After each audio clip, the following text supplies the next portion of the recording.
Izinkan kami membacakan pertanyaan.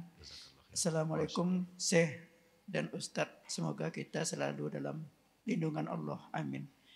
Bagaimana hukumnya jika kita bersafar keluar kota yang berniat hendak pergi iktikaf ke masjid di suatu daerah lain? Apakah diperbolehkan? Karena ada hadis yang mengatakan melarang bersafar di 3 tempat, yaitu Masjid Aqsa, Masjidil Haram, Masjid Nabawi. Jazakumullah khair. Nah, kalau masalah orang ini bersafar niat i'tikaf di masjid masalah di kota lain, karena di masjid ini ada, masya Allah, ada aturan bagus dalam masjidnya, ada imam bagus, ada ceramah selalu, ada orang baik di sana, mereka bisa mendorong saya untuk beribadah, tidak ada masalah. Yang melarang sesuai dengan hadis, yaitu la i'tikafa illa fi al-masajid as-salasa. Tidak ada i'tikaf kecuali di 3 masjid. Masjid Haram, Masjid Nabi, Masjid Al-Aqsa. Faham? Dan hadisnya ini tidak sah.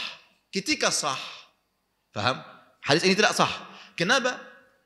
Para ulama menafsirkan firman Allah wal 'akifun fil masajid. Orang yang beriktikaf di dalam masjid-masjid secara umum. Allah tidak mengkhususkan masjid dengan i'tikaf. Dan ibadah ini secara umum untuk siapapun. Faham?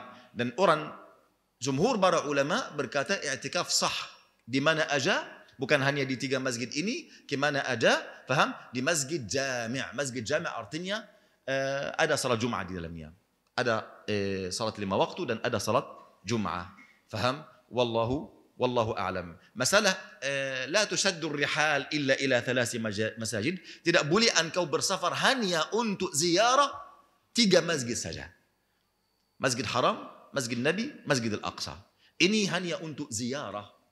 Faham? Untuk ziarah. Tapi engkau ini pergi ke masjid di kota lain untuk apa perbedaan antara i'tikaf dan untuk mendengar ceramah? Boleh untuk mendengar ceramah? Kalau ada ustaz, masya Allah, luar biasa di kota dekat kita. Faham? Boleh engkau pergi atau tidak? Hah? Boleh? Apa berbeda antara i'tikaf dan bukan ziarah? Apa berbeda antara i'tikaf dan pergi untuk mendengar ceramah? Faham? Tidak ada perbedaan. Engkau hanya pergi untuk ibadah, bukan untuk masjid. Engkau tidak maksud untuk pergi ke masjid ini. Anda pergi untuk apa?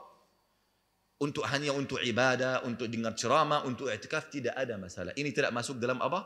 Masalah keharaman yang Nabi SAW melarang kita untuk melakukan, yaitu hanya untuk ziarah, untuk bertabarruk. Faham? Ibadah di semua masjid sama, tidak ada perbedaan kecuali Masjid Al-Haram, Masjid Nabi, Masjid Al-Aqsa. Ini yang ada keutamaan untuk ibadah di dalamnya. Semua masjid yang lain tidak boleh kita hanya berziarah untuk apa? Untuk karena ada pahala di masjid ini atau ada tidak, hanya kita pergi untuk menuntut ilmu, boleh. Kita untuk i'tikaf, boleh. Faham? Tapi kita hanya pergi untuk salat. Apa berbeda antara salat di masjid yang ini dan masjid ini? Tidak ada perbedaan. Faham? Wallahu a'lam.